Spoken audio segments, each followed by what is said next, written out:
महाराष्ट्रातील लाखो महिलांच्या मनात सध्या एकच प्रश्न घोंगावतोय।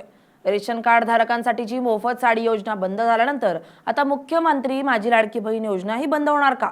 सोशल मीडियावर विविध दावे, मेसेज आणि व्हिडिओ व्हायरल होत असल्यामुळे अनेक महिलांमध्ये संभ्रम आणि चिंता निर्माण झाली आहे। पण या अफवांमध्ये किती तथ्य आहे आणि नेमकी वस्तुस्थिती काय आहे हे समजून घेणं खूप महत्त्वाचं आहे। सर्वप्रथम एक गोष्ट लक्षात घ्या, साडी योजना आणि लाडकी बहीण योजना या दोन पूर्णपणे वेगळ्या योजना आहेत। साडी योजना आर्थिक कारणांमुळे शासनाने अधिकृत GR काढून बंद केली आहे, मात्र लाडकी बहीण योजना बंद करण्याबाबत सरकारने अद्याप कोणतीही अधिकृत घोषणा किंवा शासन निर्णय जारी केलेला नाही। मात्र दुसरीकडे eKYC, आधार लिंकिंग, उत्पन्न आणि इतर पात्रतेच्या अटींची पडताळणी सुरू असल्यामुळे अनेक महिलांचे हप्ते थांबलेत किंवा काही महिलांना लाभार्थी यादीतून वगळण्यात आले। त्यामुळेच योजना हळूहळू बंद केली जाते का असा प्रश्न आता उपस्थित होतोय। सरकारचं म्हणणं मात्र वेगळं आहे।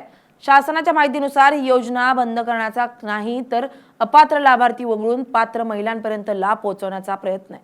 त्यामुळे नियमांमध्ये बसणाऱ्या महिलांना घाबरण्याचं कारण नसल्याचं सरकार सांगतंय। म्हणून कोणत्याही अफवांवर विश्वास ठेवू नका।